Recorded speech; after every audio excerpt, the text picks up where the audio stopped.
Welcome to the Michael Singer podcast, presented by Sounds True, in partnership with Shanti Publications. For more information about Michael Singer's work, access to all prior episodes, and information about upcoming releases, we invite you to join us at michaelsingerpodcast.com.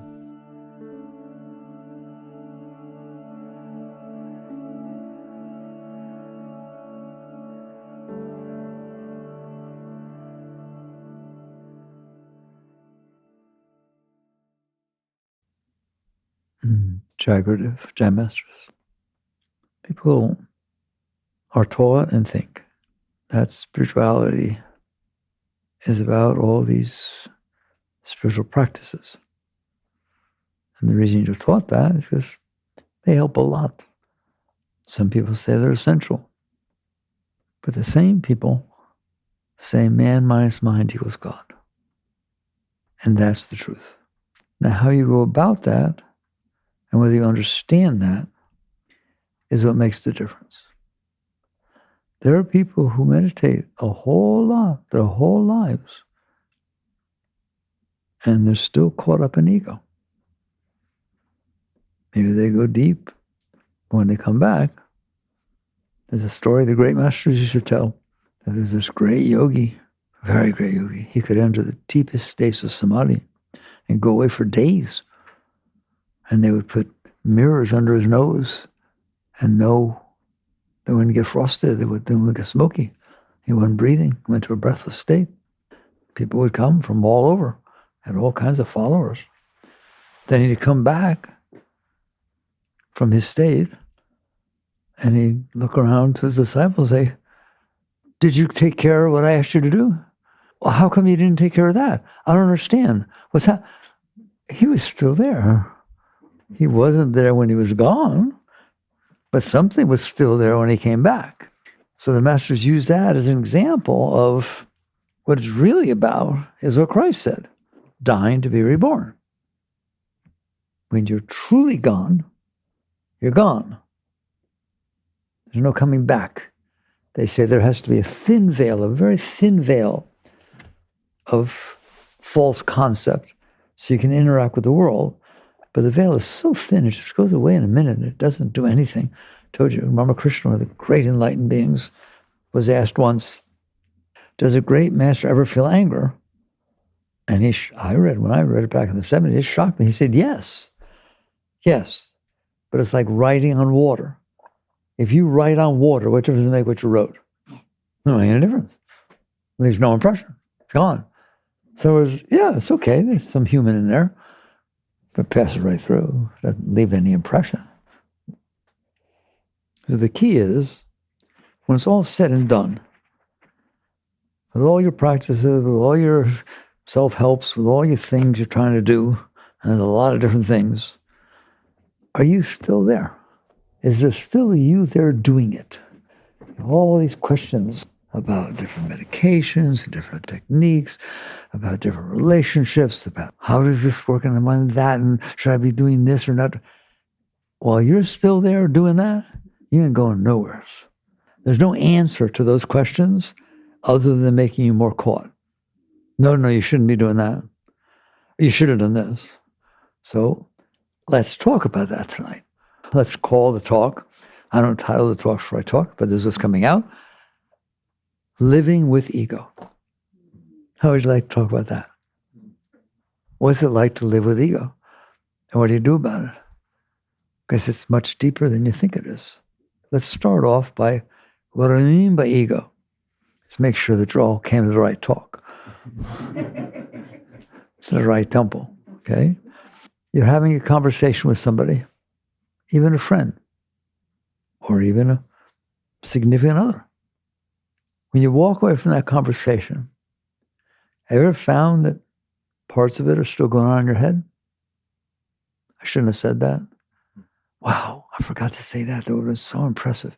Just shake your head yes. It's embarrassing. Shake your head yes or no. Have you ever not? You're going to find out that's witness consciousness. You think witness consciousness is, oh, you're gone. No. Witness consciousness is being aware of what's going on in there. And you are aware. Do you know that? You don't want to be. Well, let's put it this way. You want to be aware so you can fix it. You want to be aware so you can judge yourself and judge others to try to make them be the way you think they should be. Well, I'm already lost. And just talking that much, I'm gone. There ain't no spirituality in that. But that's what it's like to live in there, is it not? Okay? And it's not just the conversation you had. It's the thought you had about a conversation you might have had 10 years ago, or you might have 4 days from now. It doesn't stop, does it? Like we've talked about, the natural state of your mind is total stillness. Doesn't mean you can't create intellectual thoughts and so on, but this whole personal thing, which everything I just gave you are personal thoughts. How do you know the personal thoughts? They have the words I, me, or mine in them. Saturn doesn't have those. The galaxy don't have those. An enlightened being doesn't have those. A rock doesn't have those. But we have those. A lot of those. Why did I do that? I shouldn't have said that. It would have been much better. Why did it have to happen to me? It wasn't fair. What did I do wrong? This isn't just. This is the thing. Why did she leave me? Me. I thought she promised herself to me and she was going to be mine for the rest of her life. And now she left me with somebody else. What am I going to do? It's so unfair. That is what's going on in there if you don't do something about it. And it's not fun, is it? And you have dreams about it. If you do something during the day, then you have a dream at night, you're afraid, you wake up scared and defensive. You ever get defensive? You ever gotten defensive about something somebody didn't say yet? I know where you're going. I know where you're going with that. I'm going to let them say that. I don't want to hear that. How can there be peace if that's what's going on in there? There can't be. The way we try to fix it, and you're going to try to fix it. I mean, anything that's uncomfortable, you try to figure out how to make it not be like that. So whether it's uncomfortable outside, something's hurting your body, so when you try to do something to make it better. Or it's uncomfortable inside, it's the same thing. You're going to try and fix it. I like that word. You're going to try and fix it. How do you try and fix it? By manipulating the outside situations so that when they come in, they don't stimulate an uncomfortable ego. Can the ego get uncomfortable? It's always uncomfortable. And it does not take much for it to get more uncomfortable. But sometimes it can get comfortable. It can, when it gets what it wants. If your little ego in there says, she said she loves me. I wonder, they said that before and then they hurt me. I wonder if she will hurt me. No, she said she'd always be true to me. God, I'm starting to feel I can trust her. Oh, now that's nicer in there, isn't it? Right? Until they do something that isn't what you expected. And then another one of those. That's what it's like to live in there. And the way you try to fix it is to manipulate and control the outside so that when it comes in, it doesn't disturb you. Or maybe when it comes in, it helps. It's nicer. If the ego gets what it wants, it's okay. If it's really surprised by getting what it never thought it could want, it can get really high. You can get very excited and feel inspired. Oh my God, I found something. But that's not normally what happens. Normally anything that happens, it gives you trouble. It sits there and says, there's a problem, it's going to be a problem, blah, blah, blah. Unfortunately, that's what naturally goes on in there. And then you try to fix it. There is no fixing that. Let's get this straight. I'm going to let you off the hook. There is no fixing that, period. You can create situations, try to, there's situations can happen, that when they come in, they don't bother you as much, and maybe they let you feel good for a short period of time. But you worry that it'll go away. You worry that somebody's not telling you the truth. You worry that you're going to wake up in the morning, you look older. My first gray hair, what am I going to do? I don't have gray hair. All right? So it can't be fixed like that. It can't be fixed by trying to control the outside so that when it comes in, it matches what your ego decided it wants inside. I've been through that time and time again. How does the ego decide what it wants? You do have preferences, hopes, dreams. Okay? Well, where did that come from? You have had experiences in the past that have programmed your ego. that programs your mind. If somebody was nice to you, then you like that kind of person. Not just the person. If somebody really, really nice to you and you don't see them anymore and someone with that name shows up, come on. You're programmed by your past experiences. Psychology says man is the sum of his learned experiences. It's way deeper than that. You are not the sum of your learned experiences. You're the consciousness that's aware that your mind, your psyche, your ego is the sum of your learned experiences. And so is your heart. So are your feelings. That which turns her on, turns him off because he had experiences that hurt him in the past. So that hurts his heart. She had experiences in the past. You understand that you're programmed by your past experiences. They might as well type them in or use voice recognition. All right? The mind has impressions that impressed based on the past experiences of whether they were comfortable or uncomfortable. And then there are lots of experiences. I showed you this before. Probably 95%, listen to me, of every experience that ever came into your senses went right through.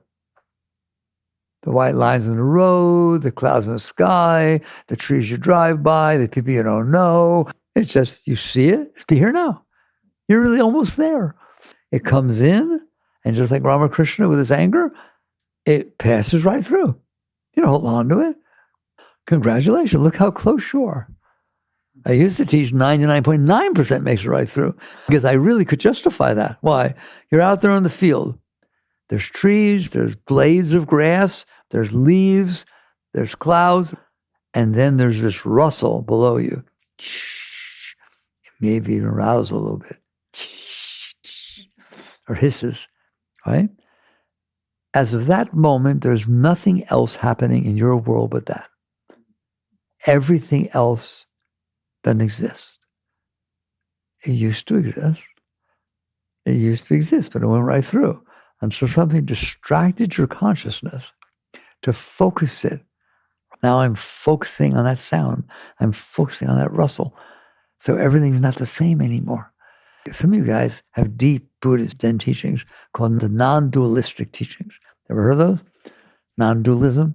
I'm not going to get into it. It's very deep. It says, not two.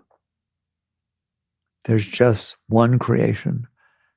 There's just atoms. There's just quantum vibrations. They're all the same. You see them as different. Guess what I just said? Because you're programmed. And therefore, based on how the programming took place, you focus on different things. So you do, not duality, is ultimate multiplicity. I can't even come up with a word that's big enough for how much you've broken this world into. It's not just male or female, it's good and bad and right and wrong and religion. You've broken into 700 billion pieces. Is it 700 billion pieces? Or are they all atoms? I'll make it easy for you. Are they all atoms or not? Okay, so what are you doing? Which of the atoms freak you out? And I've told you, I have to discipline myself not to do it because I want you to know they are not atoms. Okay? That's not what's there. That's like saying, look at all this ice. It is not ice. It is water moving slowly.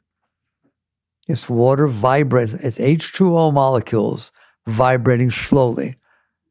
Therefore, they bond closer and you see it as ice. It's not ice, it's H2O molecules.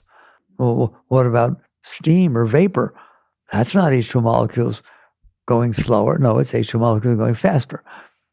They're fast enough to where they don't bond together enough to manifest as water on this physical plane. You understand that? I'm here to teach you physics. I'm here to teach you spirituality. So which vibration bothers you of the H2O molecules? And there are no H2O molecules. Well, there are so. There's hydrogen and oxygen. No, there's not. There's electron, neutron, and protons. Right or wrong? Is it not true that every single element on the periodic table is three things: electron, neutron, and protons? And which one are you getting upset about? Which ones don't you like? Which ones freak you out? Which ones you get lust about? Which one you're scared to death of? Which proton you're afraid of? Is it not electron, neutron, and protons? And are you not freaking out? Why? What freaks him out doesn't freak you out. And what freaks you out today didn't freak you out yesterday. What changed? I had an experience. I got programmed by a different experience. So that's all that's happening. Your mind is being programmed, and you're clinging to certain things and not other things, because good 95%, if not 99%, 9.9%, just go right through, because they didn't cause this commotion inside, either positive or negative. So therefore, you're seeing clearly. You're seeing what is. Otherwise, it causes some commotion. You focus on it. I've taught this a million times. If your consciousness focuses on something, it causes an impression to stay there. The more you focus on it, and the longer you focus on it, and the strength of it means how deep the impression is. So you have trauma. So it's a trauma, an impression that happened some time ago that was very, very deep, and it doesn't go away. Why? You're traumatized. No, you're extremely fixated on focusing on something that happened 10 years ago. Is it still happening? No. Then why is it in there? Because you focused your consciousness on it, and that caused it to put, I can't not talk about it. Right. You're outside in the field. Where is the sunshine? Everywhere. It's falling evenly all across the field. Take a magnifying glass. Don't look through the magnifying glass. Hold the magnifying glass out in front of you, anywhere. What does it look like when you look at the ground underneath that magnifying glass? A focused dot of intense light. Intense enough to set a leaf on fire. Whoa, well, wait a minute ago, it was just a field of light. But when it focuses its power, it's all the same power, it's coming from the sun. But if it focuses its power, then it creates a tremendous different thing. There's this focused thing. When you focus your consciousness on something, it is exactly the same as that magnifying glass. Everything was the same. There were white lines, there were people, there were clouds in the sky, until you hear a noise or somebody says something, the car next to you, somebody sitting next to you and burps inappropriately. Doesn't take much, does it? All of a sudden, all you hear is the inappropriate burp. You're going to get in an elevator. There's people, an elevator, you're going somewhere. It's really crowded. One more person tries to get into the elevator. Okay? And it left an impression on you. You talked about everybody. Look, what an idiot. They could have waited for the next elevator. They crammed it so much. You focused on it. It distracted your consciousness to where now you focus on that one extra person instead of the whole rest of what's going on. When you do that, it does the same thing as when that sun focuses down on that spot on the ground. It makes a powerful impression on your thought patterns. And it stays there until you let it go. It's not going away until you let it go. You're the one who focused on it. There's a reason you focused on it. Until that reason's gone, people ask me about this. Well, what if I have a deep some scar? I call them some scars, patterns that get stuck inside. It's been in there since I was a child. Does it have to stay in there? No. I don't care what they tell you. No, it doesn't have to stay in there. Well, how do you know? Because when it comes back up, you push it back down. Because it's not comfortable. That's why you focus on it to start with. Because it wasn't comfortable. It's still not comfortable. Why? Because it burned an impression into your mind, into your psyche, and into your heart, into these vibrational levels of your being, mental, emotional, and so on. And so now when it tries to come back up, you push it back down. So now you think it has to stay down there. How long does it have to stay down there? As long as you can't handle the fact that it comes back up. Well, can I get rid of it without letting it go? I'm not going to answer that. Of course you can't, because you don't let it go. So there are things that can help. I'm not taking away that there's therapies and beneficial things that you can do to help let go. All right? But in general, if you keep it, it's going to stay. So if you focus on it, it's going to stay.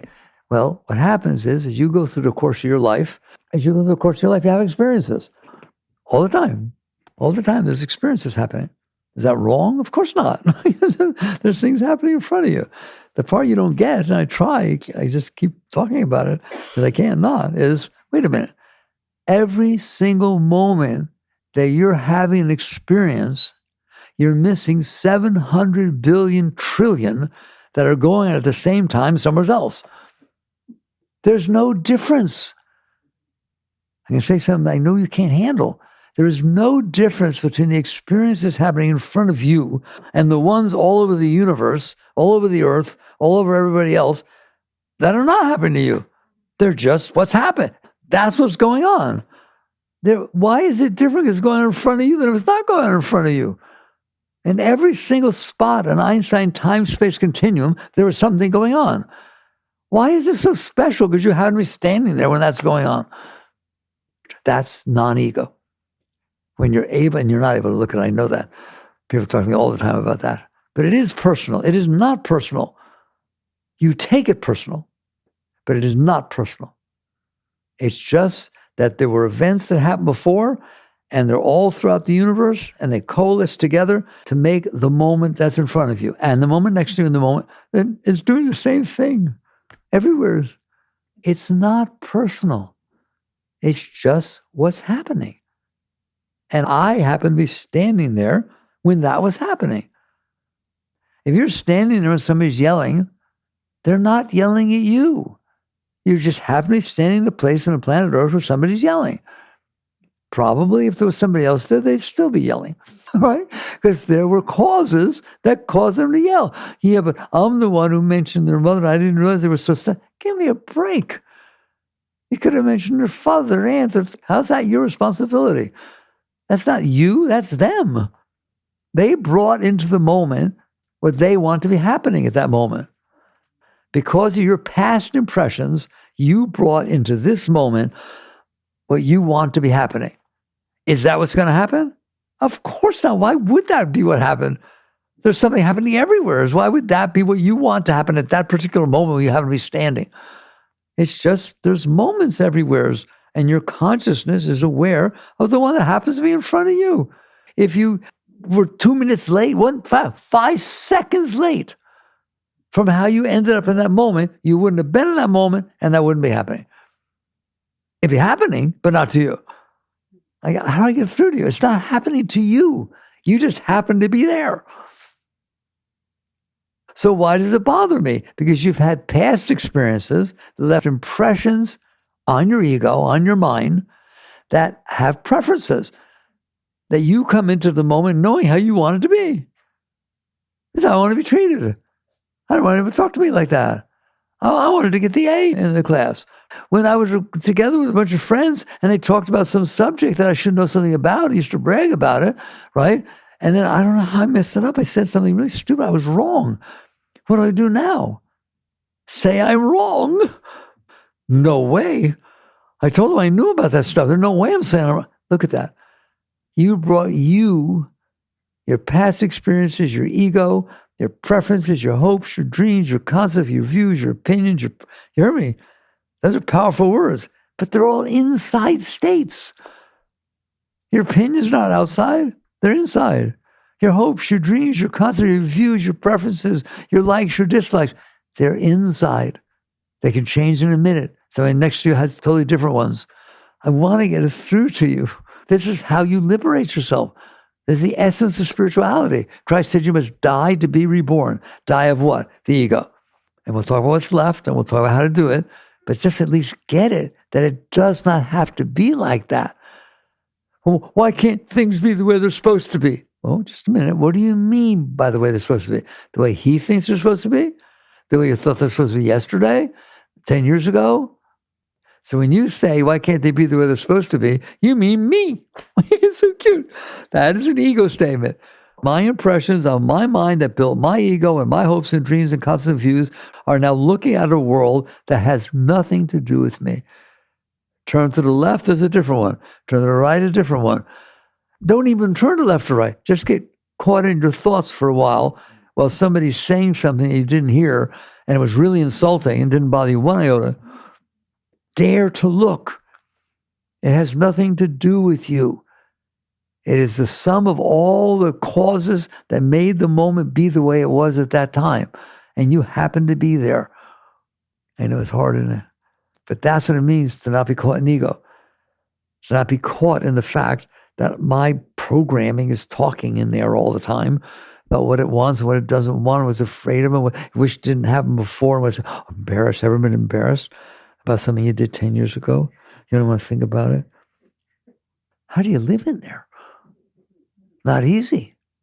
But do you see, that's just the sum of your learned experiences, and the world out there is the result of cause and effect. It wasn't around when you were 5 years old, not at that moment.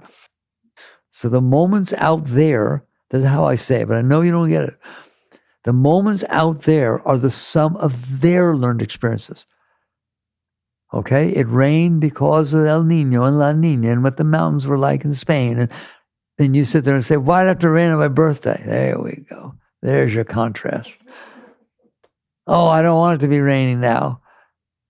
That's the sum of your learned experiences, but the outside world, reality, is the sum of its learned experiences. Okay? I'm not trying to make you physicists. It's not happening out there because of you. You're part of the input at that moment, but that's so minor compared to all the other inputs. Why is he yelling at me? You really want an answer? You have a lifetime to understand all the things that happened to him that are all accumulated together to cause this and cause the mind to think like that and cause this moment to unfold exactly when he had a call an hour ago that was really bad and his mother was yelling at him. And so that's why he's yelling at you. You don't really want to know the answer when you say, why are you yelling at me? Do you? I love it when you say that. Why did you do that? You don't want an answer. Because you can't understand the answer. Because those aren't the things that happened to you that happened to him or her. And you're expecting an answer that fits you. No, I'm listening. I'm open. Just explain to me. You're not open. You're full of your stuff. And that person's full of their stuff.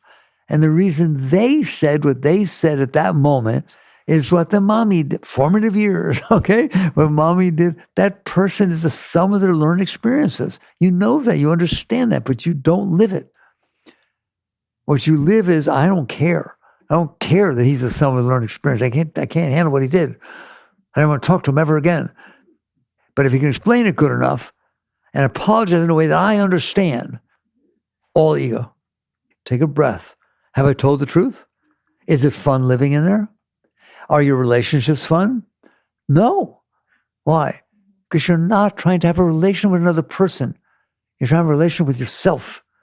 And the other person should be projecting that onto you that always matches what you want, right or wrong. Says what, wears what you want, says that, every single thing has to be what you want. And if it is, I love you. If it isn't, I think I can do better.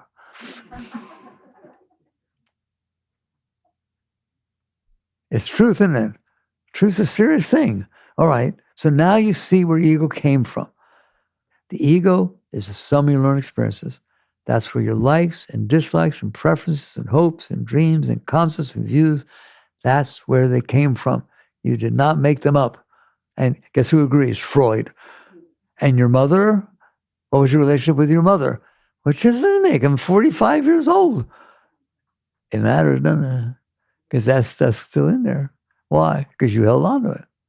So as long as you got stuff in there that left the impressions based on your past, that's how you're going to think about what happened. You think of what's happening and what you can think about that you want to be happening or don't want to be happening. Anybody worry? Does anybody know what the word worry means? I never defined it for you. I think every one of you know what it means to worry. And what do you worry about?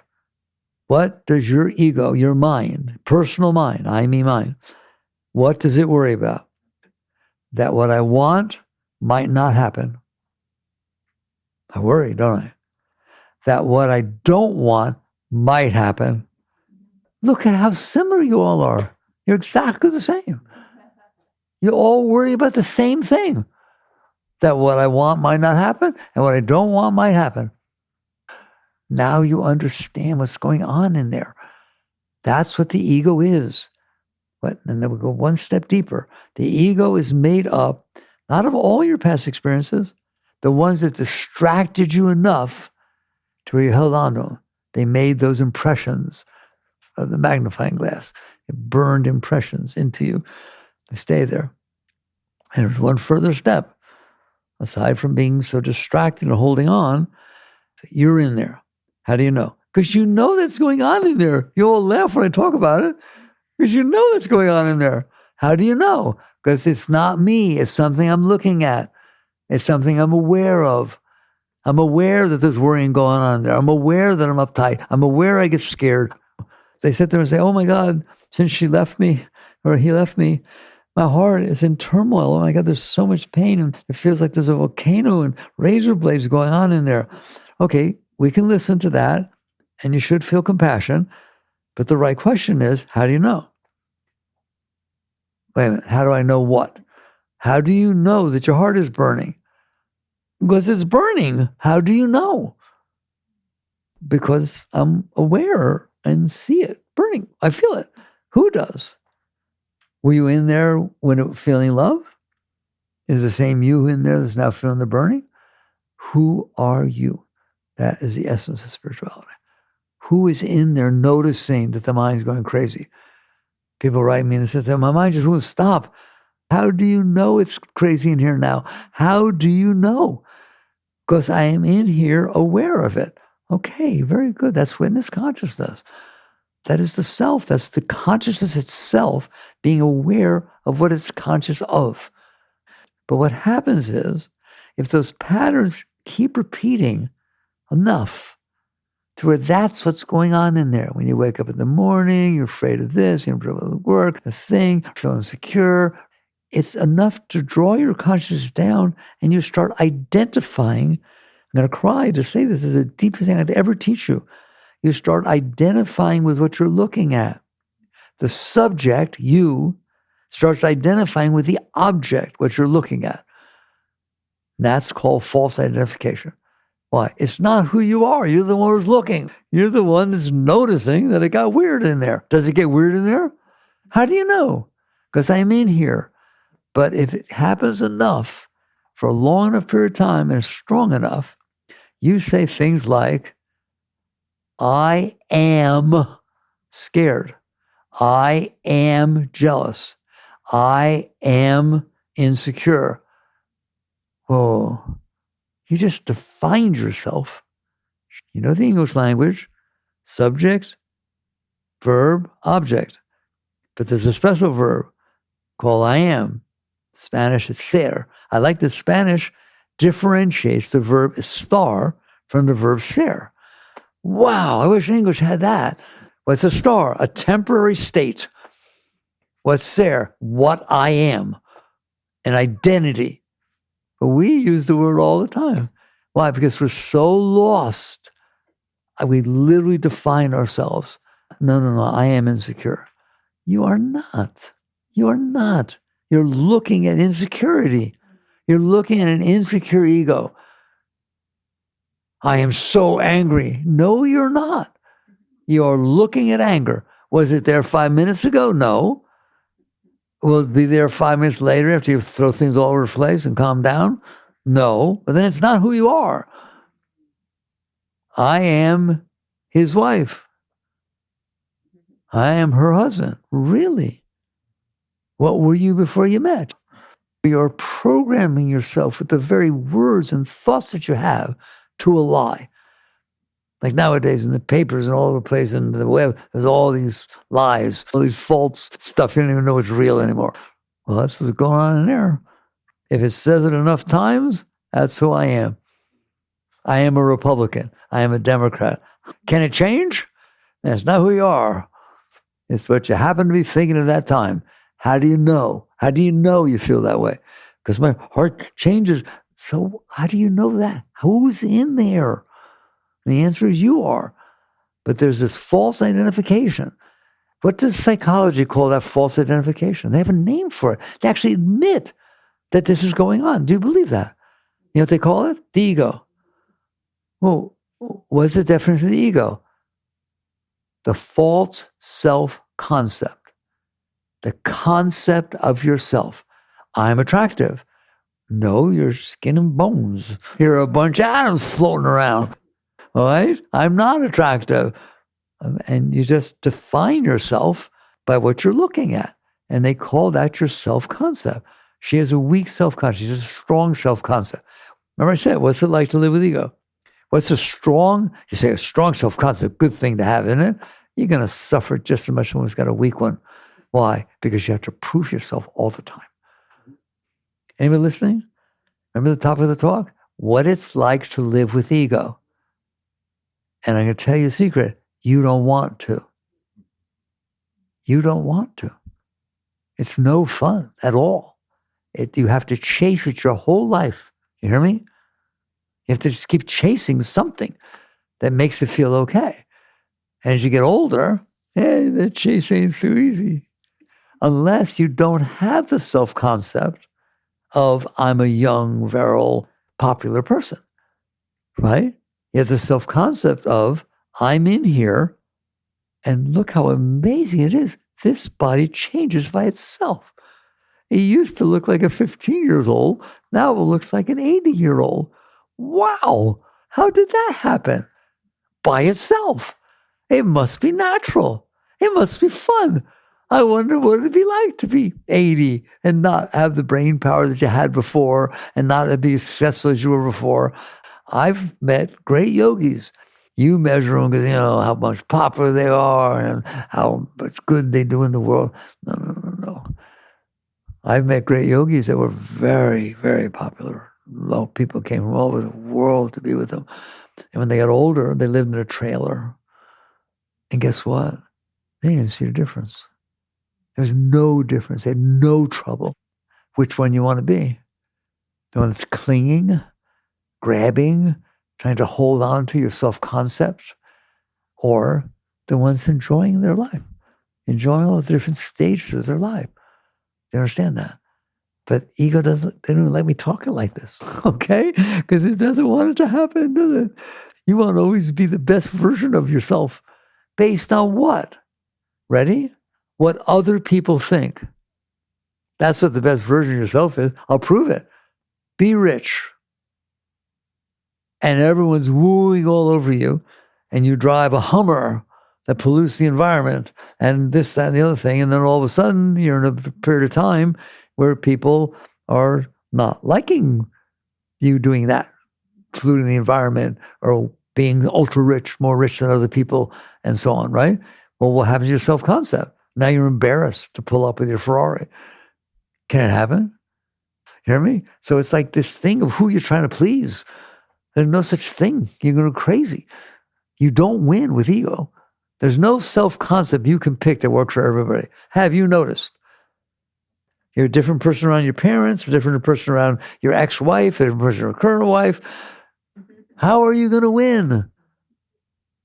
You win by letting it go. Now we'll talk about that. All right? Now you understand ego. It is basically the impressions that got made based on your past experiences and the ones that were strongest you identified with, and you built this self-concept. Here I am. And you don't really say, take me or leave me. You say, tell me how I need to change so you'll take me. No, don't leave me. No, I love you. I can't live without you. Right? Just tell me. I can change. I can change. In other words, what? I made myself up. I can make up another one. Hey, you've all been there, especially in high school. When you're trying to formulate that stupid self-concept, right? How are you deciding that you're popular? How are you deciding that you have a good one? Other people are telling you you're popular. Everybody wants to be with you. You're unpopular. People don't want to be with you. You're letting other people's self-concepts judge yours. Well, where theirs come from? The sum of their learned experiences. And you just how are you going to deal with all this? How can you be such that other people that are the sum of their learned experiences are judging you, who's trying to make up how you want to be, and everybody's different and everything's different? How quickly can public opinion change? Anybody notice? It's scary. It's scary. Can you do one thing and somebody make a big deal out of it and all of a sudden nobody likes you? You know darn well it can happen. That's why you're scared to death to be in there. Can you do one thing? All of a sudden everybody decides, wow, she's special. Look what she did. And now you're afraid to do anything ever again because it might not be as good. You like living in there? Isn't it fun? And then you literally take the concept, if I'm good at things, they're going to accept me. Good at what things? Who's going to accept you? Then what you do is you pick your friends as those who will accept you. Have I been clear enough about ego? Isn't that fun? No, it's not fun. It's absurd. And under no condition. I like people who sit there and say, I've decided to go to some exotic place in Nepal to find myself. You are the self who's looking for yourself. You better look under the bed. Maybe he's there. You're literally looking at a mind that's saying, I need to find myself. I woke up and I need to find the real me. And you literally struggle. Is it the one that wants to get married or the one that doesn't want to have children? Is it the one who wants to have wealth so that I can donate to others or the one that doesn't want to get involved in money at all? You're going to find them all in there at some point. Do you understand that? Depends on who you're dating. God, I hope you're listening. Well, I guess I care about you. I don't want you to have to live in that junk. That's not a nice place to live in. It will never be okay. It can't be. Because you're saying okay is based on how other people look at you. And they're totally different than you. And they'll change in 1 second, won't they? You're madly in love with somebody and they're madly in love with you. And all of a sudden they come home and there's this cold feeling when they walk in the house. Ever feel it? And you say, what's wrong? Nothing. What's wrong? I talked to Sally this afternoon. She gave me a call. Which Sally? What did she tell you? Can Sally tell him something that turns you off completely, that when you walk in the house? She told me something I never thought you would have done. You were in 5th grade. They go back that far nowadays. They really literally do. I'm glad you're laughing, because that is what it's like to live in there. And you lose. You will always lose. Just getting old, you lose. Opening your mouth to say something. Ever be afraid to talk because you might say something not impressive or say something wrong or bother somebody. I like that. Some people say, I don't want to ever bother anybody. Good luck, because you don't have any idea what will bother them, because they're the sum of their learned experiences and you're projecting the sum of your learned experiences onto them and bothering yourself. Can't believe I said that. It probably hurt them so much. I didn't want to ever hurt anybody. Should I call them? No, because then you put emphasis on it. And they don't even know what you said. They're just going about their business. They do not have going on in their mind what's going on in your mind. How could they? In fact, I've literally had situations in my life, and you have also, where I give a talk or do something like that, and something in my mind says, that she wasn't smiling. She probably didn't do very well with that. And 3 years later, I run into the person in the supermarket, and they look at me, and they say, what you said that night hit me so deep, it changed my life. Anybody listening? Ever been there? You don't know squat. And that's a wonderful, Ramdas said, becoming nobody. That's what it means.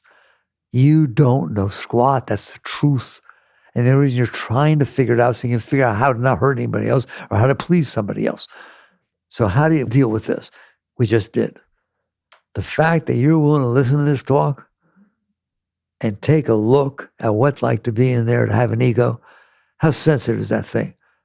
Anything you say, anything you do, anything you wear, go to a party. They say, don't worry about what you're wearing.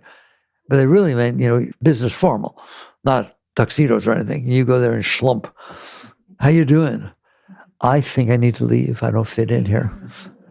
You show me the person who just walks right in and couldn't care. Einstein.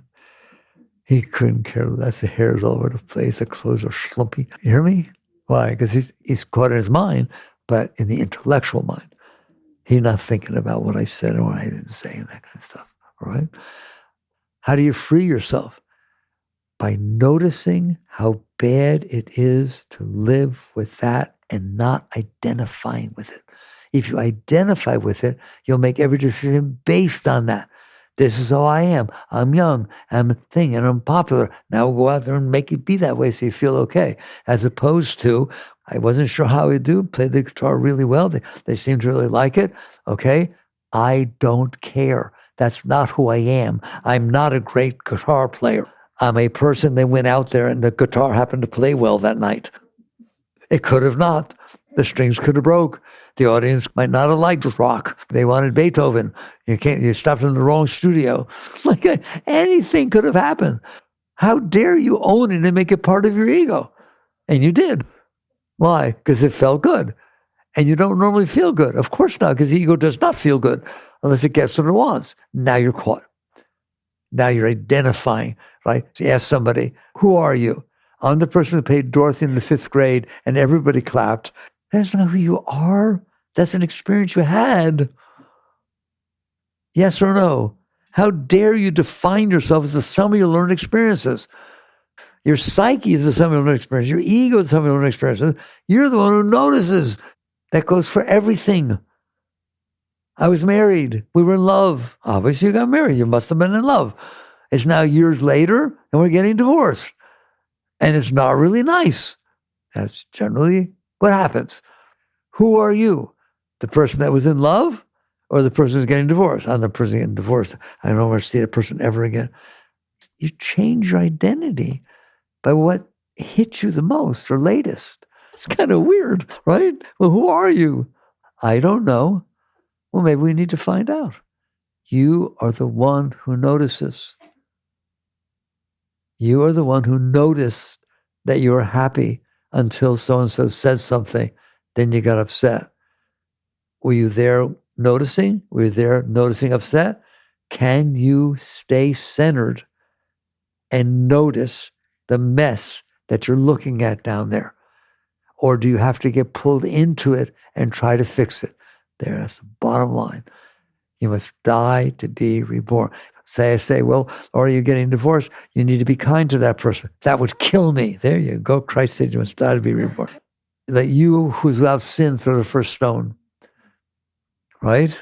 Don't stop doing anything. Just notice. That's my teaching at this point. I've been doing this for a very long time.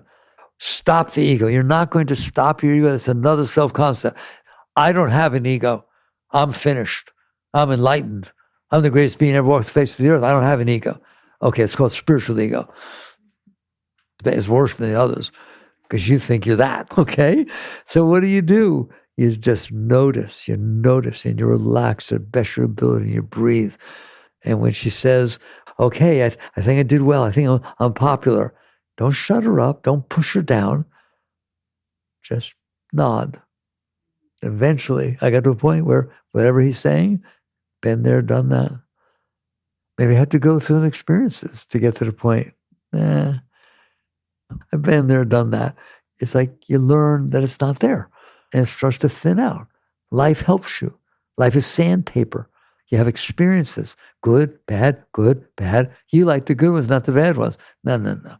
You will get to the point where that which doesn't go your way is as beautiful and as important as that which goes your way. You don't call one a miracle. It's a miracle. I met this person, they came together and we had such a relationship, right? It's a miracle. I met this person, they almost destroyed my life. They took all my money. Boy, did I grow. You don't see a difference. Only your ego sees the difference because it decided what it wants to happen. Otherwise, wow. Earth is a place that souls are sent to evolve. I will repeat that. Earth is a place that souls are sent to evolve. Did you evolve through experiences that didn't always work out the way you wanted? Did you get stronger? Did you learn to handle things? Did you learn to not judge as much? You are growing through every experience if you don't identify with I want it, I don't want it. It's just bring it on. It's hard for me to stop because I got you. But this is so deep. I'm talking against the essence of who you think you are. But it's not who you are. How would you like to sit in the seat of self and no matter what happens down there, it doesn't pull you in? It's happening. There's still insecurity. There's still fear. There's still this. They just pass right through. That's just a natural human emotion. Somebody says, I love you, I love you, I love you. Just kidding. That's not fun. But it just passes right through. You're centered. You're clear. Nothing will ever touch you again. Doesn't mean you won't feel emotion. What you'll feel is beautiful Shakti pouring up inside of you. And you'll never go down ever again. That is who you are. In the yogic scriptures, teachings, they have a name for the self. Satchidananda. Satchidananda. That's the nature of the self. What does that mean? Eternal conscious ecstasy. That's who you are. That's what's back there looking at the junk. When you are able to let go of that junk, it doesn't stop. It's a permanent state. That's what an enlightened master is. They're liberated, free. All right? How do you do this? I don't need a long lecture. You wake up in the morning and you say, I'm back. How do you know? Because I'm in here. Is she still there? Yeah, she's still there.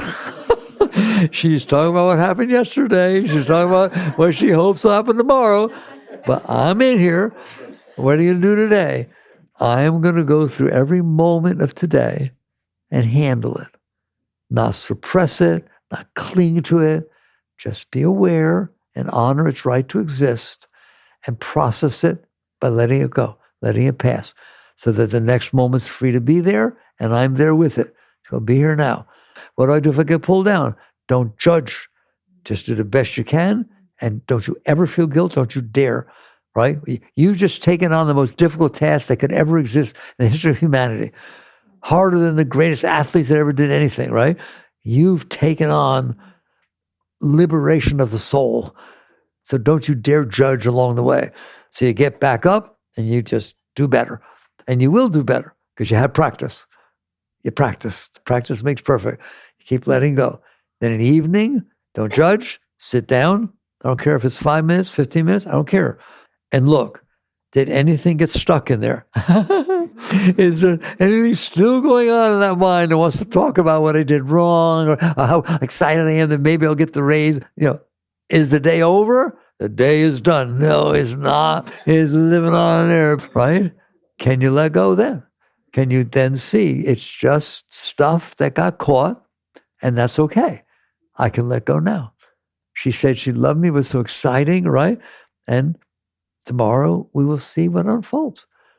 If she says, just kidding, it'll hurt a little bit. Just hurt a little bit, and I'll let go. And if I can't let go right away, I'll just work on it little by little, relaxing through it. Because I don't need to own it. I'm fine. I'm filled with love. I don't need that. I don't need somebody else's approval for me to be okay. You don't want to earn their approval? That's ridiculous, all right? Okay, it's hard for me to stop, right? But do you get it? So you don't say, I don't care what you think of me. That means you do care, right? You just literally, it's okay. I see that someone cares in there. That's my ego. I got one, and I can let it go. And it thins out, just keeps thinning out over time.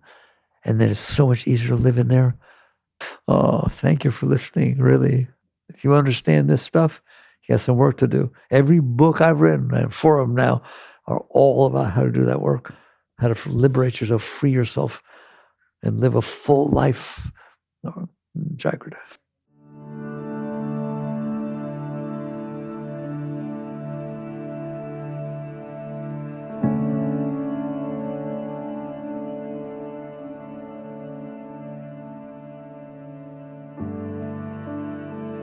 You've been listening to the Michael Singer Podcast, produced by Sounds True in partnership with Shanti Publications.